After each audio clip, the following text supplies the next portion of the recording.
Hello and welcome everyone. I'm Tina Walia and I'm pleased to be your host today.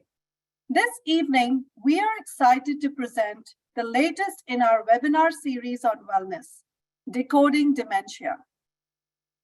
We acknowledge we are hosted on the lands of the Mississaugas of the Anishinaabe, the Haudenosaunee Confederacy, and the Wendat. We also recognize the enduring presence of all First Nations, Métis, and the Inuit peoples.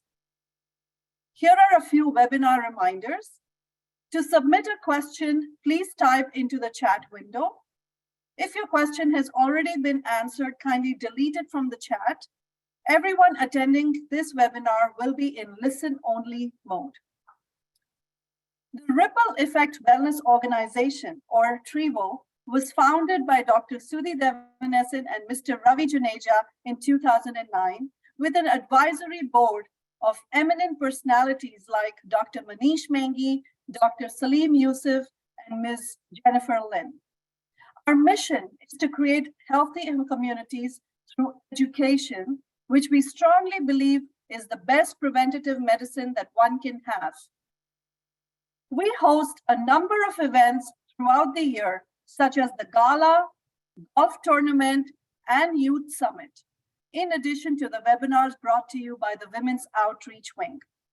The Women's Outreach Wing, or WOW, is a branch of TRIVO, and we have been serving our community for well over 6 years. Our mission is empowering women through education.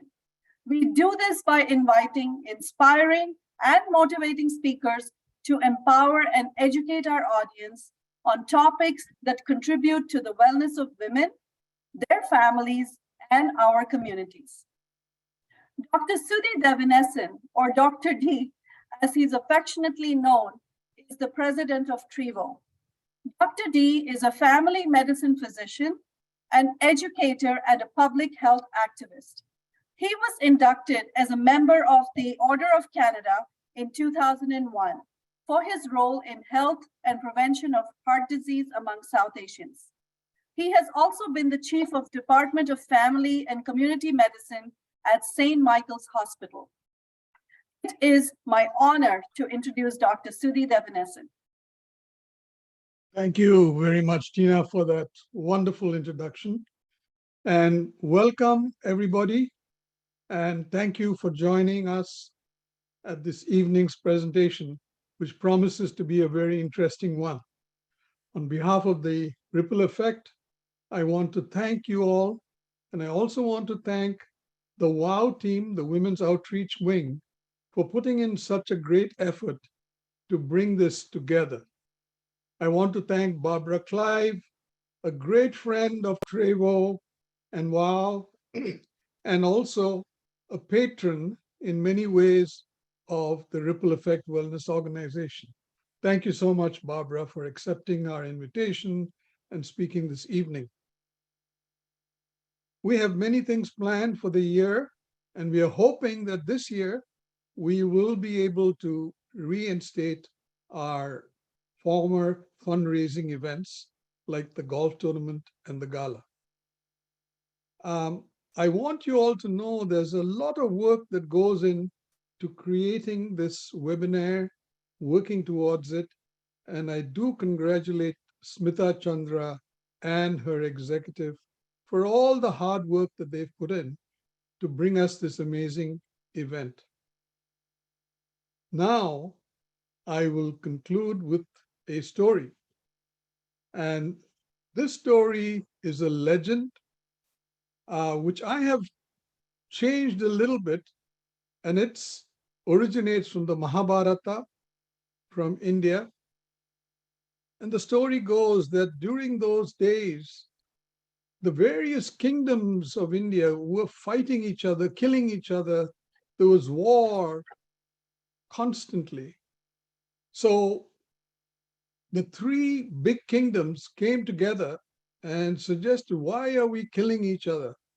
Let's have something different. Let's be innovative. Let's see what we can do. So they decided to have an archery contest. So the three top archers were chosen from each of the kingdom.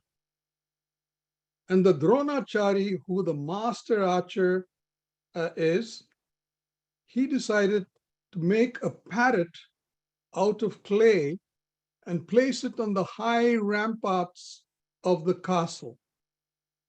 And each archer was then called forward. And the Dronachari asked the first archer, "What do you see? Take aim and tell me what you see." So the man said, "Master, I see the skies, I see the trees, I see the high parapet." He said, "Stop, you have already lost the contest." The second archer came forward, and the Dronachari asked him, "What do you see before you release your arrow?" So the man says, "I see each brick on the wall. I see high up into the sky, I can see the clouds." He said, "Stop, you have already lost the contest." The final archer was Arjuna. Arjuna stepped forward. Dronachari said, "Take aim, but before you release your arrow, tell me what you see." And Arjuna said, "Master, I see only darkness." He said, Dronachari told him, "My son, you have found your target. Release your arrow." Now, the darkness was the parrot's eye. Arjuna was totally focused on the target. He was not distracted by the walls or the trees or the skies or the clouds. In life, sometimes we have to remain focused. It's hard to do that when we are distracted by so many things going on around us. But remaining focused is a skill and an art. And this story represents the ability to be focused. Thank you for listening to my story. So now I'll hand you back to Tina. Thank you so much, Dr. D. Once again, as usual, a wonderful story. And we shall endeavor to keep our focus on this webinar for now. So today's presentation is about dementia. And in order to understand our audience better, we would appreciate if you could answer these few questions. Does your family member have someone with dementia? This will only take a few seconds, so if you could please select yes or no. The second question is, are you concerned about dementia?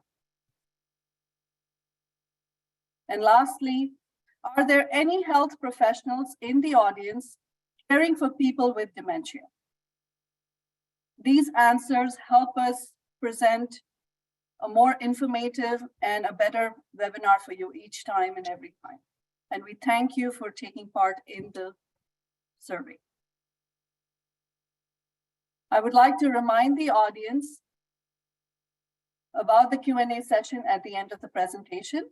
So kindly submit your questions through the Q&A chat box at the bottom of the screen. Moving on to tonight's presentation, Dr. Clive has devoted her career to improving the quality of life and care for seniors. Dr. Barbara Clive is the Medical Director of Senior Services at Trillium Health Partners in Mississauga. She was one of the pioneers of the Falls Prevention Program for seniors in Canada. She was awarded the Queen Elizabeth II Diamond Jubilee Medal and received an Ontario Medical Association Lifetime Achievement Award. The Ripple Effect Wellness Organization, or TRIVO, honored Dr. Clive in 2017 for her outstanding national and provincial contribution to seniors' health and research. It is my pleasure to welcome Dr. Barbara Clive. Thank you very much, Tina. It's wonderful to be invited to come into the organization and see the good work of the Women's Outreach Wing. I'm really pleased to see the turnout we've got tonight. I think dementia is a very important topic to many of us. And actually, I'm just going to look at the results here, if I can, of our poll, which shows that about 41% of you have a family member with dementia. 90% of you are concerned about dementia. And we have 21% of our audience who are healthcare providers caring for people with dementia. So I think our topic tonight will be right on target, because most of my talk is going to be about how to prevent dementia. So the talk I'm going to give tonight, we're going to do two things. First of all, I want to do a definition of dementia, and then we're going to talk about how to keep our brains healthy. I want to say that the first part of the talk you might find a little bit technical, but I think what I want to do is make sure we're all on the same page so we all know exactly what we're talking about. And then we're going to move on to how to keep our brains healthy. So I'm just going to share my screen here and get our slideshow going.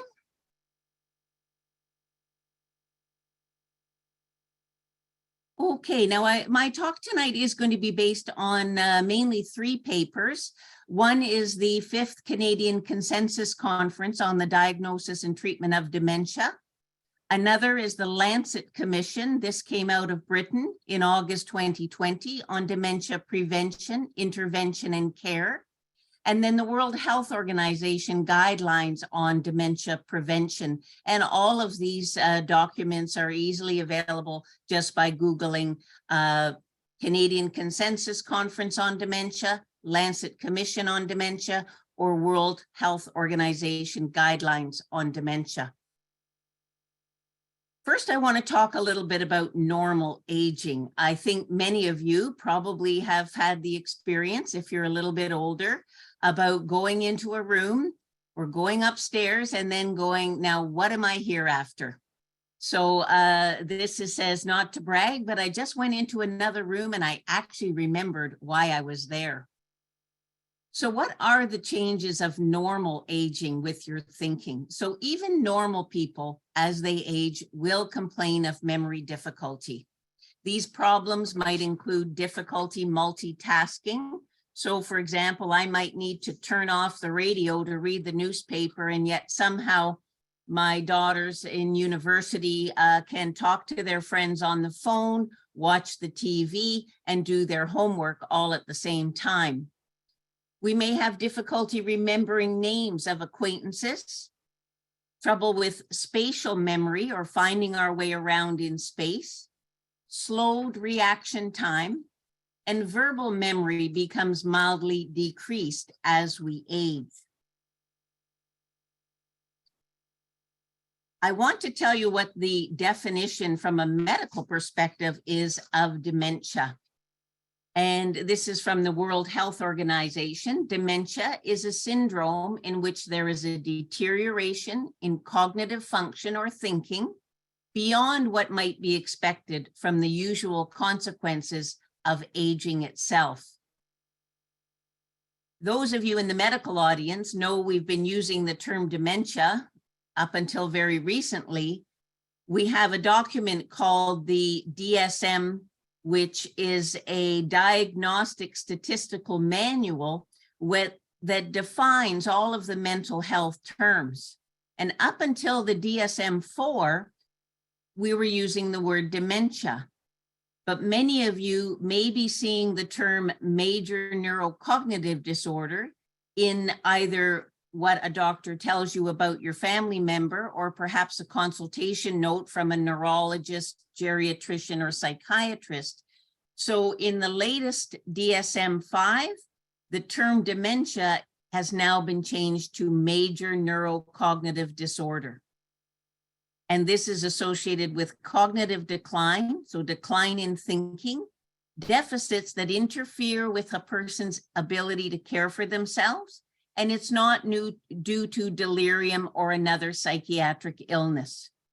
I will say you may also hear the term mild neurocognitive disorder, which we used to call mild cognitive impairment. So these are people with impairment of their thinking and memory, worse than you would expect for normal aging, but they are still functioning very well and do not fall into the dementia range. And why is it important that we talk about dementia and recognize dementia and work towards reducing it? The total number of people with dementia in the world is predicted to reach 82 million by 2030 and 152 million by 2050. Dementia leads to increased costs for governments, communities, families, and individuals, and to a loss in productivity in economies. 60% of people with dementia are living in low or middle income countries.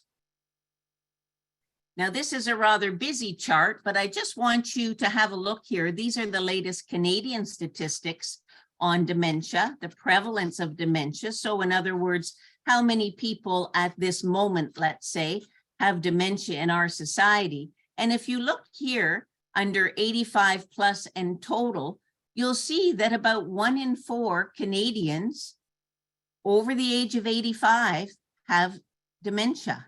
So if you're a doctor or nurse and you're dealing with someone who's 85 plus, they have a 1 in 4 chance of suffering from dementia. And although we're going to be talking about how we can prevent dementia today, crucially, while age is the strongest known risk factor for cognitive decline, dementia is not a natural or inevitable consequence of aging. And many of us know a senior who is very old and yet still is cognitively very sharp.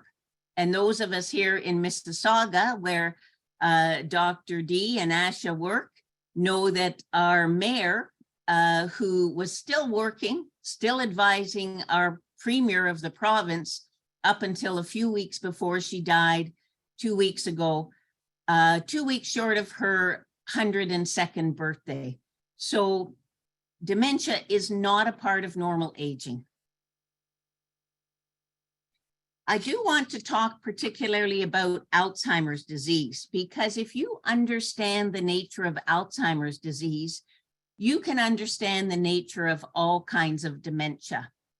So Alzheimer's disease causes about 80% of the dementia that we see in our developed countries.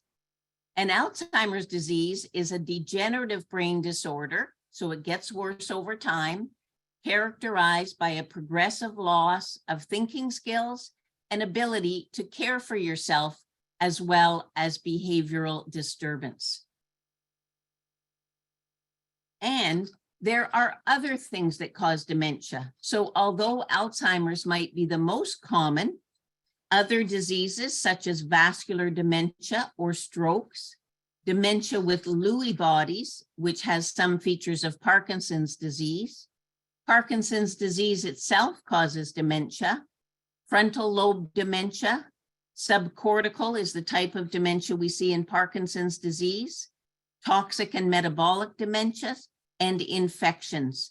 And recently with the COVID pandemic, we are seeing people who get very severe COVID and will end up demented. Now, I know this looks like a very scary slide, but I'm going to explain it to you. And if you can understand this slide, you can understand all types of dementia. And this is a slide that I use when I'm teaching medical students or residents about dementia. And if I only had one slide to show them about dementia, this would be the one. And let me orient you. Across the bottom is time, and going up the side is getting worse near the top. So when Alzheimer's disease, and this is the natural history of Alzheimer's disease. So Alzheimer's disease, when it starts, often has a phase of mood disorder. So patients might present with anxiety or depression, and it's not uncommon to actually treat people for depression or anxiety early in their disease. Then there is a phase of cognitive decline or thinking decline. And this is where people might be losing their keys. They're getting lost. They're having some trouble managing their banking or some of their household activities, forgetting appointments. Then there is a phase of functional decline where they are losing the ability to care for themselves. They may have difficulty dressing or bathing. They may be resistant to bathing and say, well, I just had a bath yesterday. I don't need another bath. So they lose their ability to care for themselves. Then we see a phase in most people with Alzheimer's of behavior challenges. So this may be hallucinations or delusions or suspiciousness, perhaps what we call responsive behaviors or being resistant to personal care. And behaviors can be very, very challenging. And then in the final stages of Alzheimer's disease, we see motoricity, or where someone's tone or stiffness of their muscles increases, and they eventually end up curled up in bed. And remember, motoricity, muscle movement also affects the swallowing muscles. So people with Alzheimer's disease usually end up with difficulty swallowing.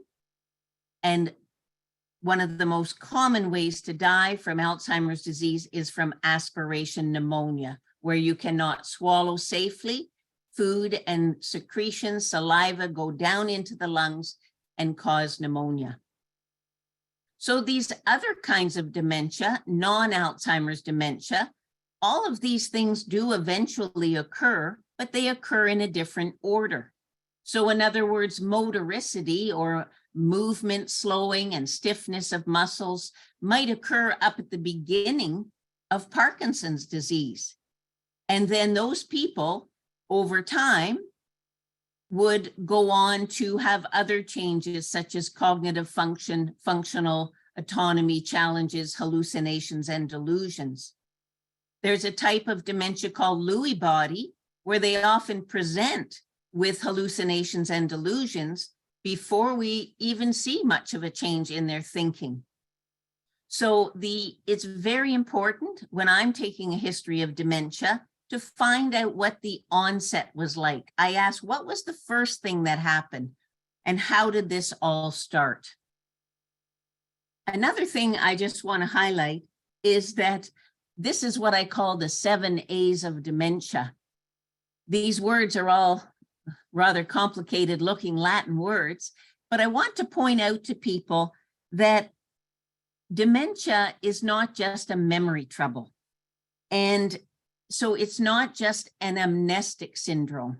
If you just have amnesia, we only call it amnesia. We don't call it dementia. And it actually frustrates me quite a bit when I'm watching a movie and they have somebody there depicting who has dementia, and they depict it only as an amnestic syndrome, only a memory problem. And the people seem to have no memory, but they're walking and talking and dressing themselves and doing everything else normally. That is not dementia. Anosognosia is the lack of insight into your deficits. And this is one of the most challenging things caring for people with dementia, is they don't understand that they have it. And so here we are trying to help them. And we say, you need help dressing, you need help bathing, you can't live alone anymore. And they say, I'm perfectly fine. I don't need all that help. And it can be very, very difficult. Amnesia is memory difficulty. Aphasia is language problems, so finding the words. And eventually in the later stages of dementia, it's not just an expressive aphasia, so an inability to speak, but it's also an inability to understand language. So it's very important that we use gestures when we're talking to people with advanced dementia. Agnosia is the difficulty recognizing objects. So a patient of mine, her daughter said, I told my mother, go into the kitchen and get the cereal. And she came back with the kettle. Well, that's because she cannot recognize objects. Apraxia is a difficulty moving in space. So families of someone trying to bring them, for example, to the clinic to see me for their dementia get very frustrated. I have a terrible time getting my mother in and out of the car. She doesn't understand how to move herself in space to get in and out of the car. Altered perception, so things such as depth perception. So stairs can be very difficult. Even stepping into a bathtub, they may not sense how deep the water is. I have a patient who I saw at home who was walking on a level floor from the carpet onto the hardwood, and she couldn't perceive that that was the same level. And so she put her foot out to test whether the hardwood, that she could step on that. So that depth perception. And then apathy. They tend to be quite apathetic. They don't want to do things. They don't want to engage in activities. And this can be very, very frustrating for the families. I will say that one of the most common questions I get asked is, what is the difference between dementia and Alzheimer's disease? So I hope you've learned from this and my slide showing the graph that Alzheimer's disease is just one type of dementia, and there are many other kinds of dementia. Just as dementia is a car and a Toyota is a type of dementia. So now that you're all experts on dementia, we're going to talk about what we can do to prevent getting dementia. And actually, I'm going to ask people to maybe even put in the chat. I'm going to give you all a couple of seconds to perhaps put in the chat, what are some of the things that you think you could do to prevent yourself from getting dementia? And we'll see how bang on you are with that.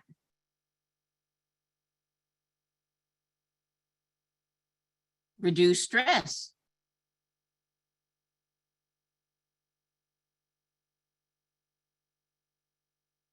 Get enough sleep, doing puzzles, exercise, learning something new. Hi, mama, hi, papa, social interaction, brain exercises. Okay, great. I don't even have to give my talk. You all seem to know what we need to do. Stay positive, eat healthy, stimulation of the brain. That's great. So you're bang on. So now I'm going to go over some of the recommendations from these consensus documents that I've been speaking about. So, education. We know that education is very important, and if you have a higher level of education, that is protective to your brain against dementia. I do want to point out, though, that it is early education that is so, so important. And this is one of the challenges in underdeveloped countries, is adequate education in the children and the younger years. We know that the brain improves its plasticity and ability to work and grow up until late adolescence. And I hate to tell you, but you really don't gain a lot more cognitive ability after the age of 20. You don't gain more brain plasticity after the age of 20. So it's really, really important that we get children in school and get kids educated well into their adolescence and early 20s. Now, hearing impairment is one of the most significant modifiable risk factors for dementia. And there is evidence that if you do brain scanning on people with hearing impairment, they have atrophy of the temporal lobe and parts of the brain that affect memory. And there is evidence that if we treat hearing impairment with hearing aids, we can prevent that atrophy. So I would encourage all of you to go out and get your hearing tested. And if you do have hearing impairment, get started early on using hearing aids. And I will also say that if you start to get dementia, it is very difficult to try and get someone with dementia to learn to use hearing aids. So please, please get your hearing tested at a young age. Traumatic brain injury. Wear a helmet. Everybody doing any kind of activity should be wearing a helmet. And we know that the risk of dementia is proportional to the severity of the brain injury. So people who have had a severe brain injury are at much greater risk of dementia.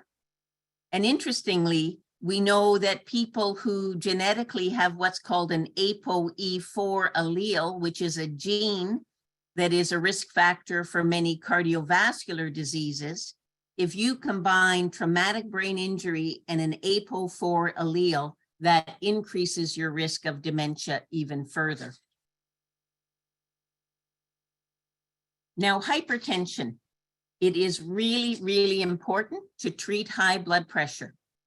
And midlife high blood pressure is associated with an increased risk in late life dementia. The Framingham study, which is a very long ongoing study of a community in the United States studying all aspects of their health, the Framingham study has shown that a blood pressure, a systolic blood pressure of greater than equal to 140 millimeters of mercury at age 55 increased the risk of dementia by 1.6 times. And there have been several other studies, the SPRINT and SPRINT-MIND studies, looked at very intensive lowering of blood pressure. And they did show that blood pressure that was treated to less than 120 millimeters of mercury versus the usual standard of 140 showed that there were less strokes and heart attacks, less deaths, and a reduced number of cases of dementia. I will caution you, though, against very aggressive treatment of blood pressure in frail elderly, because we certainly do not want to increase their risk of falls. And the American Family Practice Society just came out, actually last week, I think, with recommendations of midlife treatment of hypertension to a blood pressure target of less than 140 on 90 in those people who are healthy, and less than 130 on 80 in those people who have associated risk factors such as diabetes, heart disease, smoking. And the question then comes, well, are some drugs better than others? It looks as though any drug intervention probably helps. So don't worry too much about if you're on blood pressure medicine, which one. It is really important to get your blood pressure under control from midlife. Now, physical activity, somebody put that in the chat, and most definitely, all of the recommendations, whether it's the Lancet Commission, the Canadian Consensus, or the World Health Organization, all recommend at least moderate intensity physical activity to improve cognitive outcomes. And it really looks like it can be any exercise. I usually suggest to my patients that they should be doing at least 30 minutes, 5 times a week of exercise. And I mean, this isn't just a simple leisurely walk.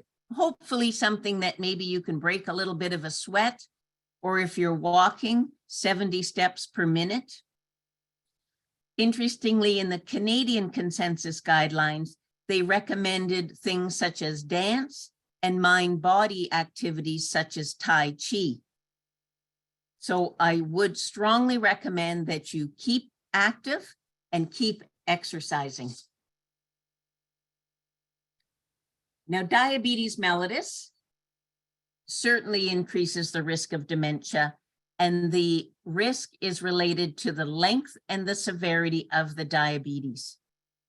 Metformin, which is usually one of the first medications that is started for diabetes, may lower the risk of dementia, and there is possibly increased harm with insulin therapy.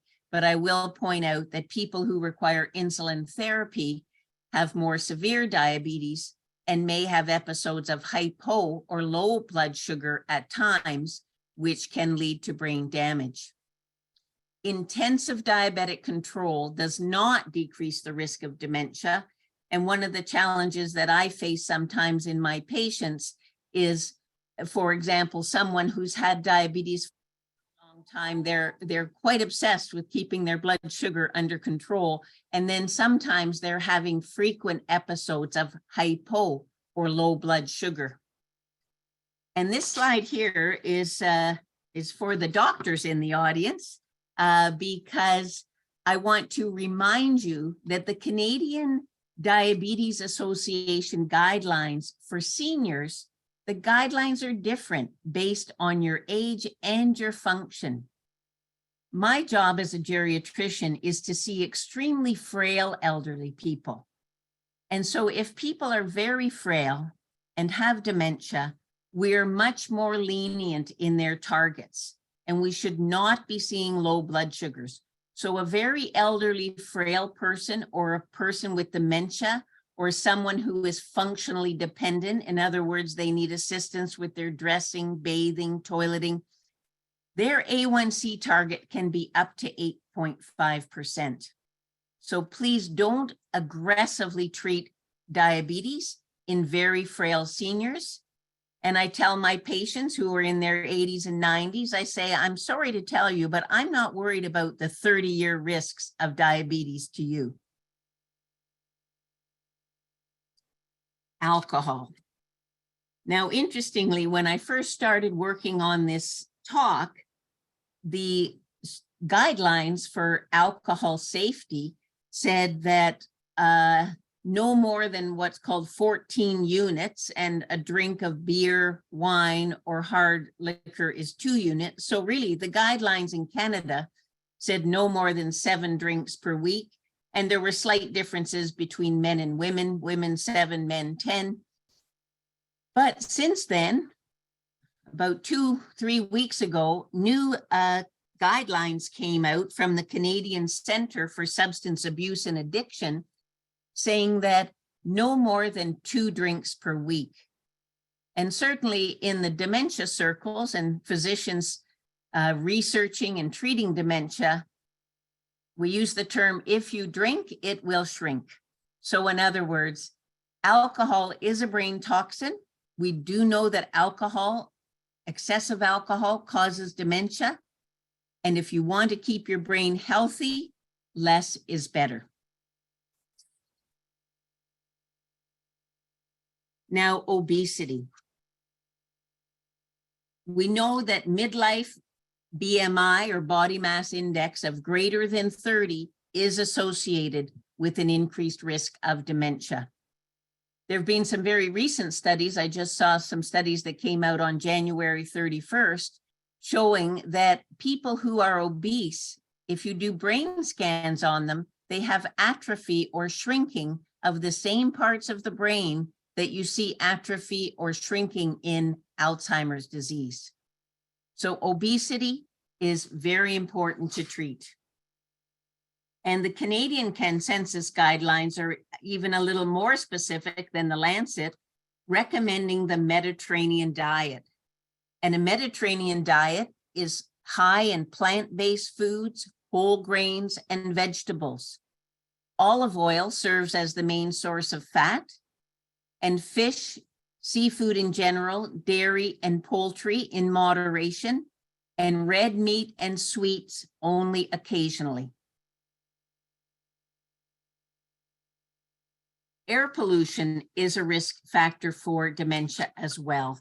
And let's certainly hope that some of the changes that are going on in climate control and air pollution will also contribute to a reduction in the prevalence of dementia in our societies. Smoking, we know there is a higher risk of dementia and premature death if people smoke.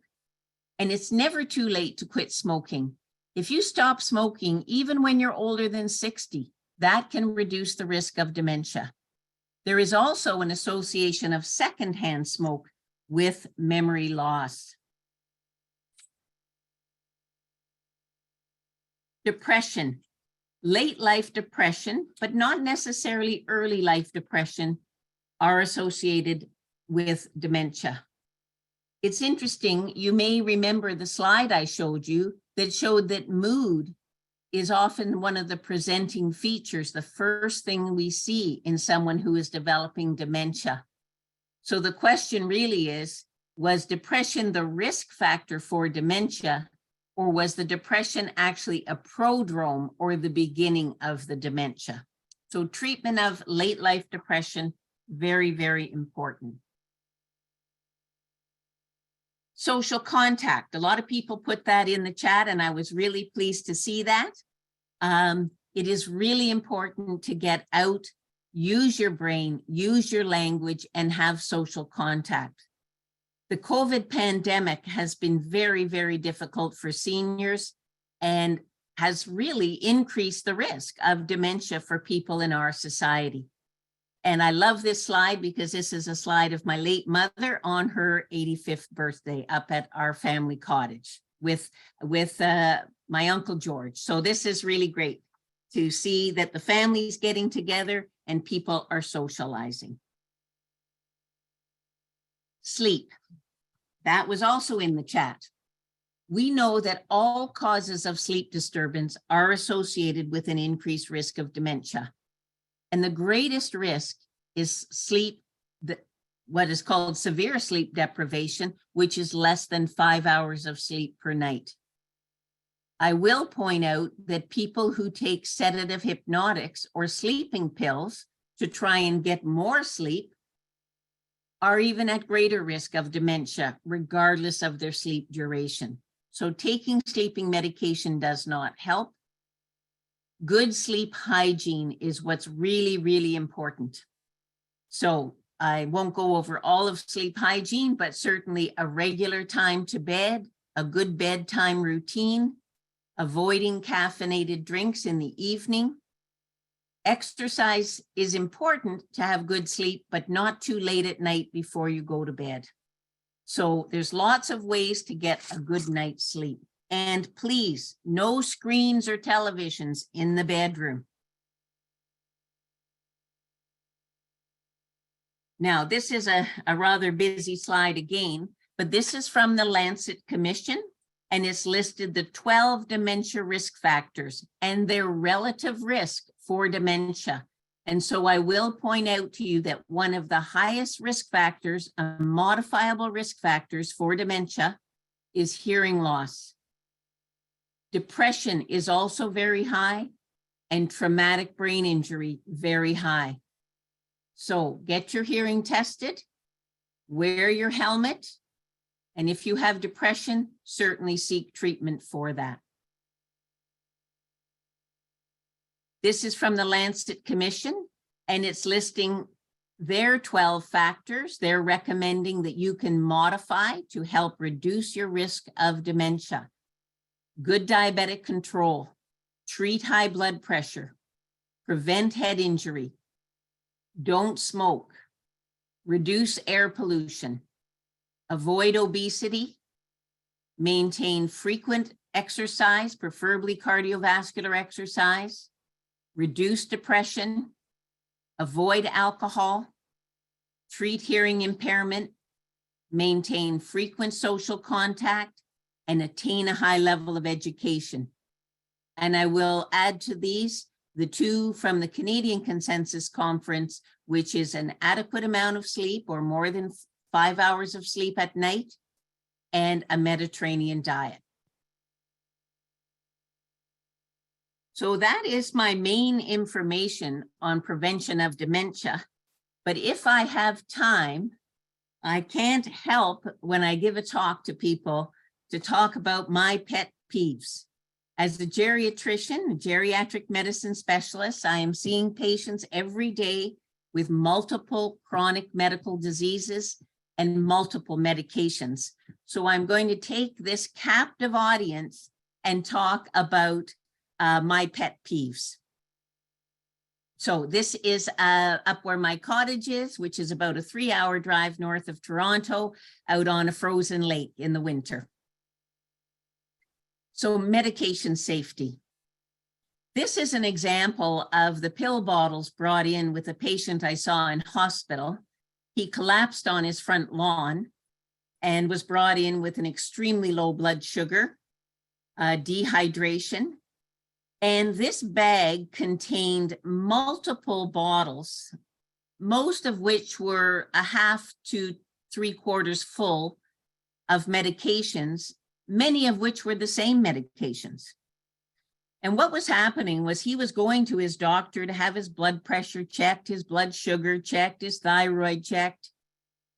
And the doctor was upping and upping and upping his medications because he thought, your blood pressure's not well controlled. I better add more medicines. Your sugar's not well controlled. I'd better add more medicines.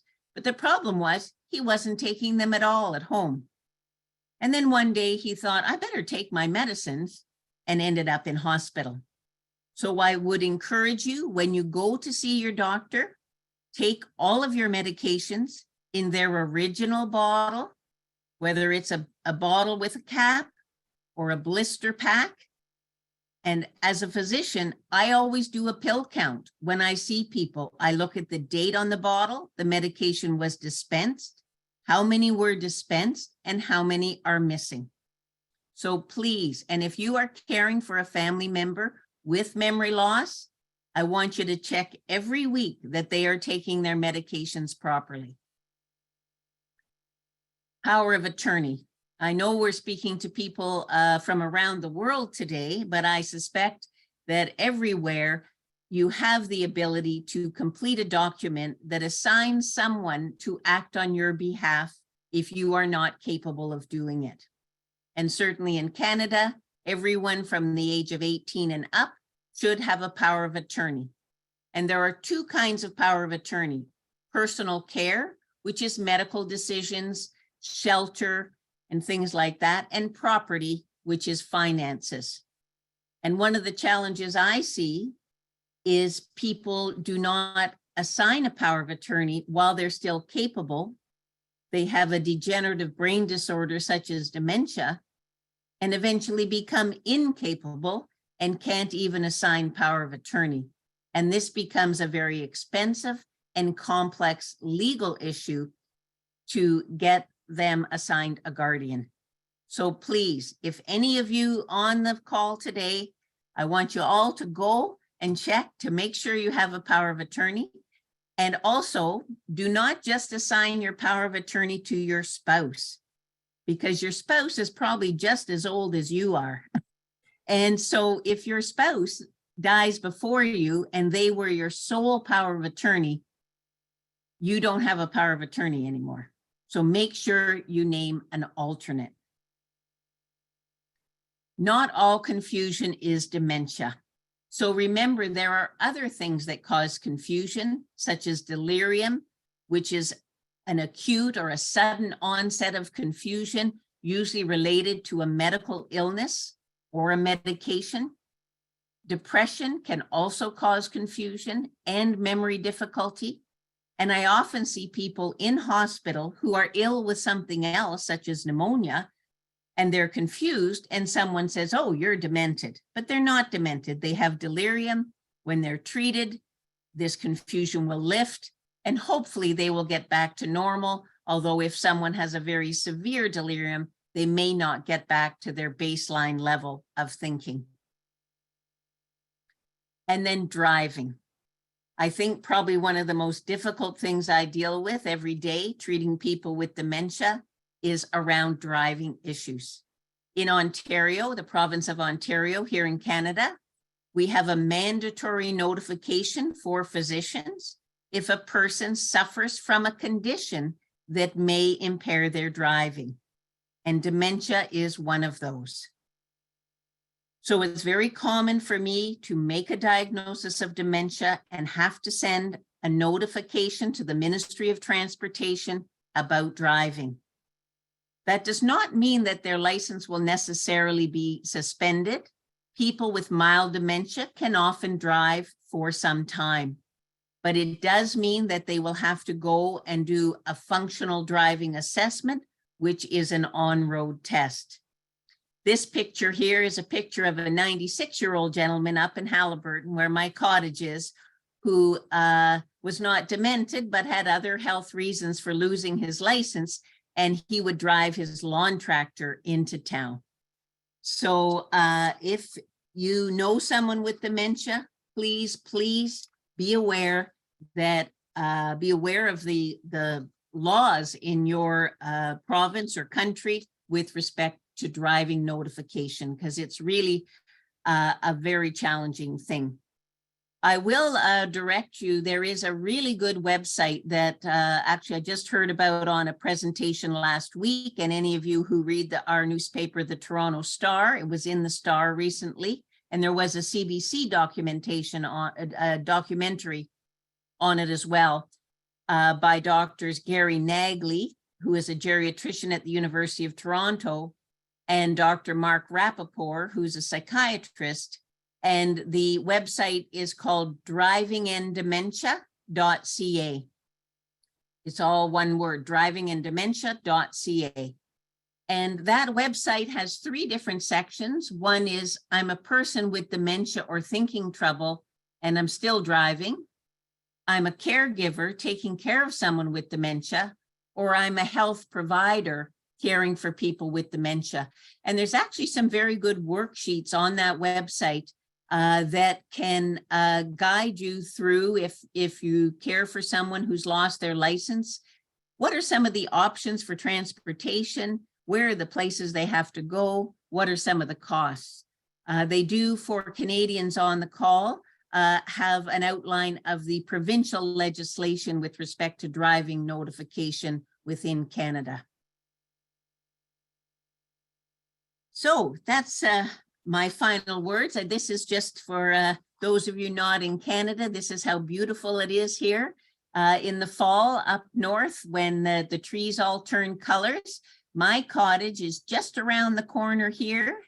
The picture that was taken of me on the ice was just around there. But we're very happy to enjoy a wonderful autumn here in Canada before the snow hits. So thank you very much for listening today, and I'm certainly happy to answer any questions that you might have.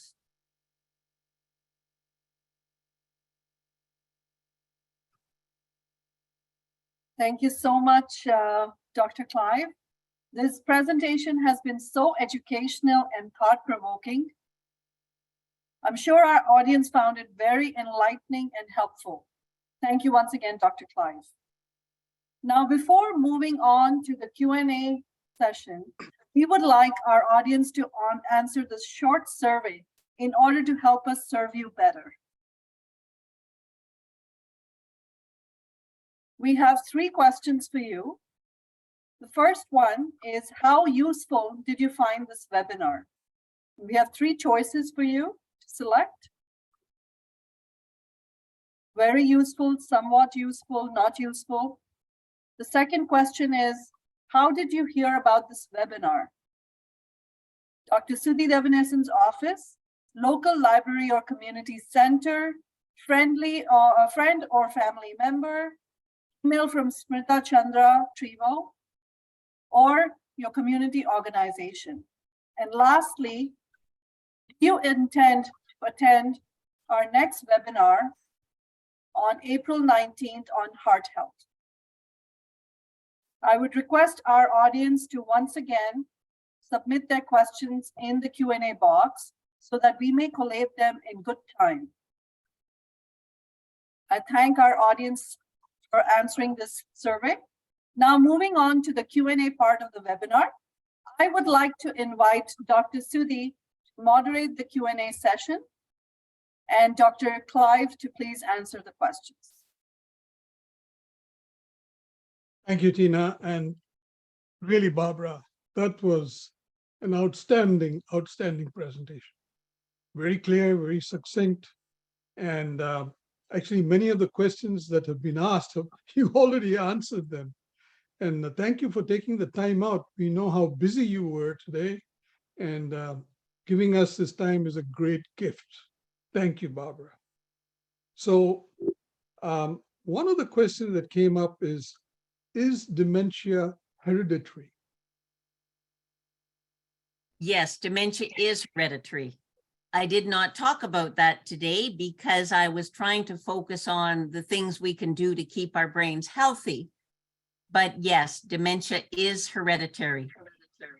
Now, I do want to tell you that just because, even if you went for genetic testing and you were found to have one of the genes that puts you at risk of dementia, you won't necessarily get it.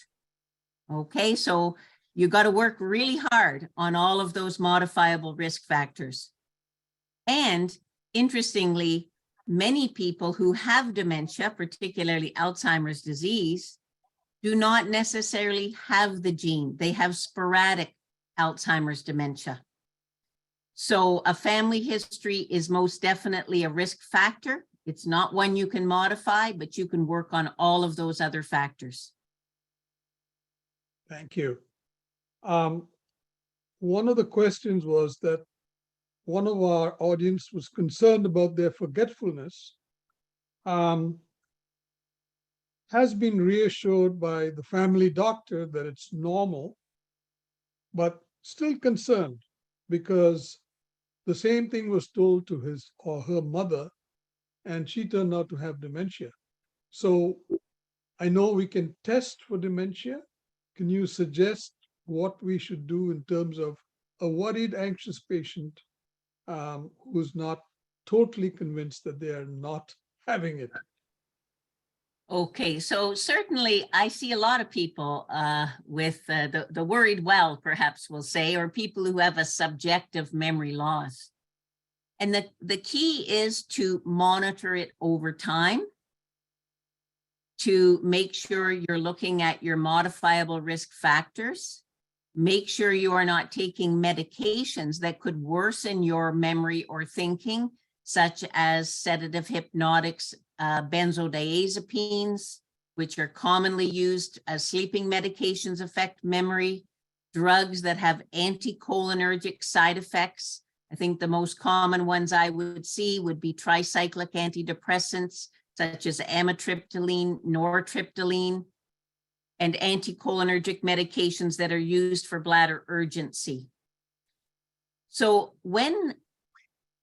if you've got memory trouble, but you're still functioning very well, you're taking care of yourself, you're dressing, bathing, managing your banking, driving and not getting lost, you're not demented. Part of the definition of dementia is an impairment in function. I see a lot of people who are not necessarily there. There's normal, then there's mild cognitive impairment. So yes, you've got some impairment on cognitive testing where we do pen and paper tasks. And then there's dementia. And of the people with mild cognitive impairment, about 11% of those people each year will go on to dementia. But there are some people who never get demented, even though they have got mild cognitive impairment. So the key is to monitor over time and keep a close eye on day-to-day function. Because if you are not able to care for yourself, that would fall into the definition of dementia. Thank you for that answer, Barbara. The other one is, you've already mentioned several proactive things that people can do. And is there anything like multiple vitamins or ashwagandha or herbal medications that might be good for the brain in terms of preventing dementia? So at the moment, and if you look at the Canadian consensus guidelines, they don't really recommend any type of supplement, I'm going to say, other than vitamin B12. Vitamin B12 is a vitamin that's very important for nerves and brain. And when we're investigating someone for dementia, we always check their vitamin B12 level and make sure it's at least in the normal range or high normal range around 300. There are many other things that people try. Ginkgo is a common one. Coconut oil So there are quite a few, if you want to call them herbal or naturopathic or homeopathic medications or supplements. They really have not been tested adequately to make a strong scientific recommendation in using them. I will also caution you to make sure, though, that you know what is in the supplement you are taking. So, for example, ginkgo has anticoagulant effects.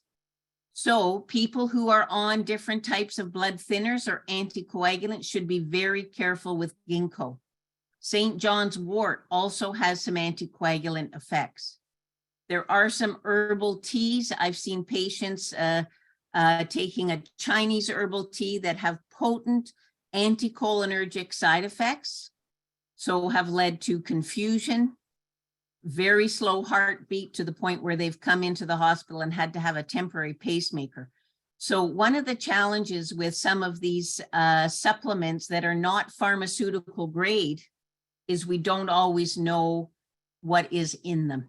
So if you do want to take a supplement, make sure you're getting a good quality one and you know what is in it. So as I say, there's many supplements people want to use. There haven't been sufficient studies on them as yet to make a strong recommendation to take them. Thank you, Barbara.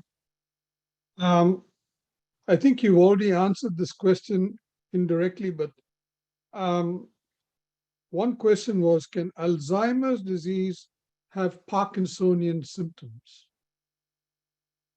Yes, if you want, so people with Alzheimer's disease, as I showed on my graph, eventually get a lot of stiffness and rigidity of their limbs.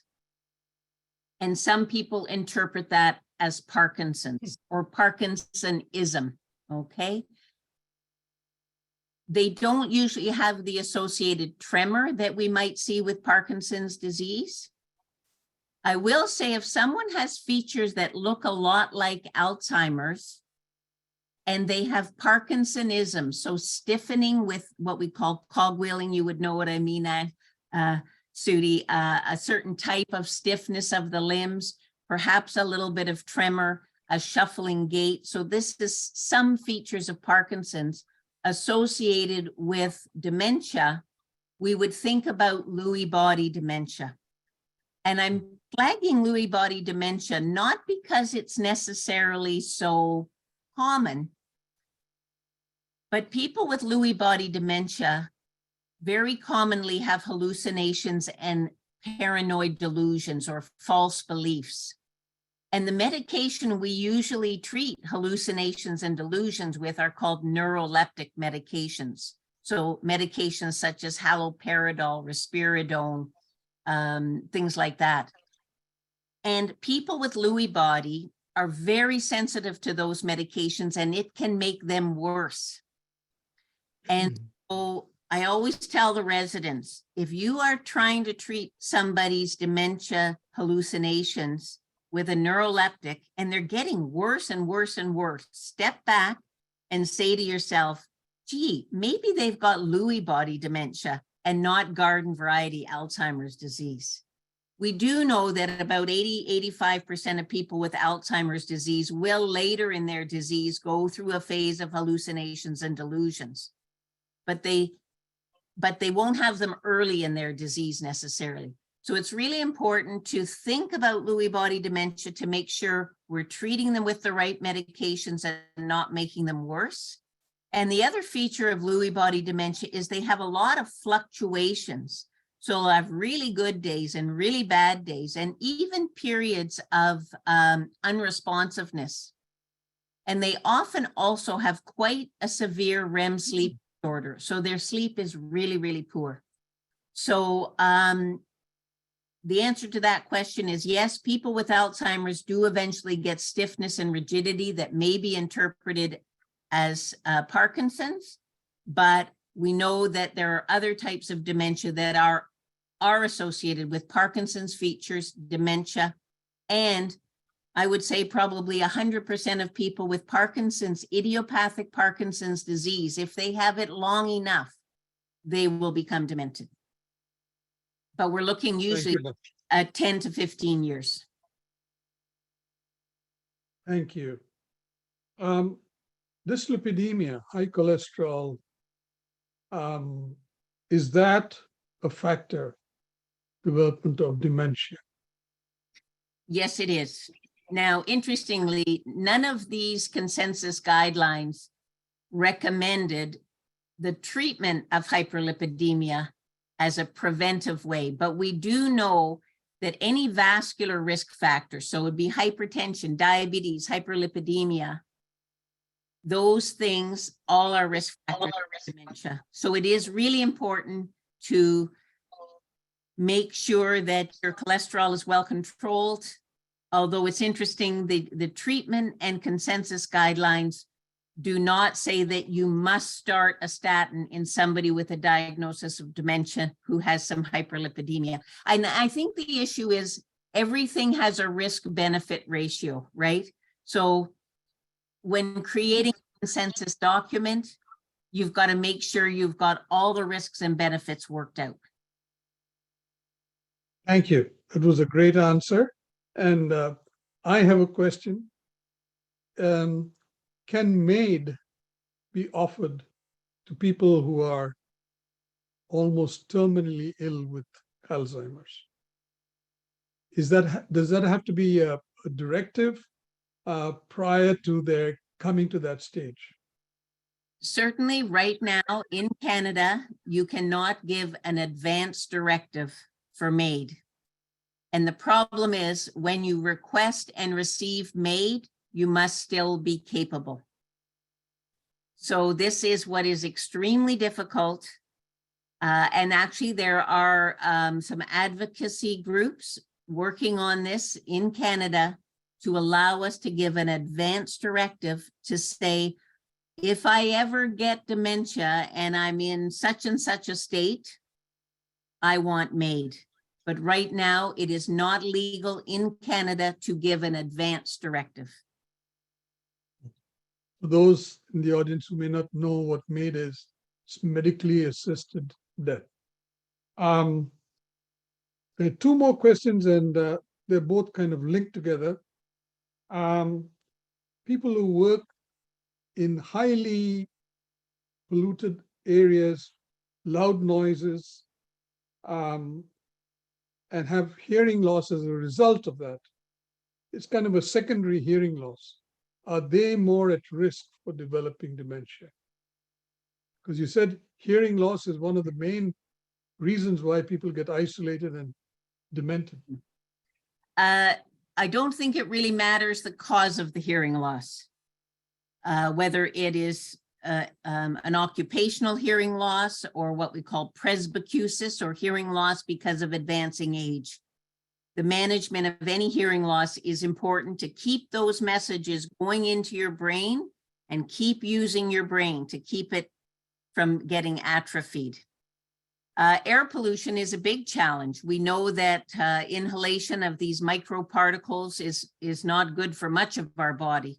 So if there's anything you can do to help reduce these microscopic particles in your environment, I think that would be very important.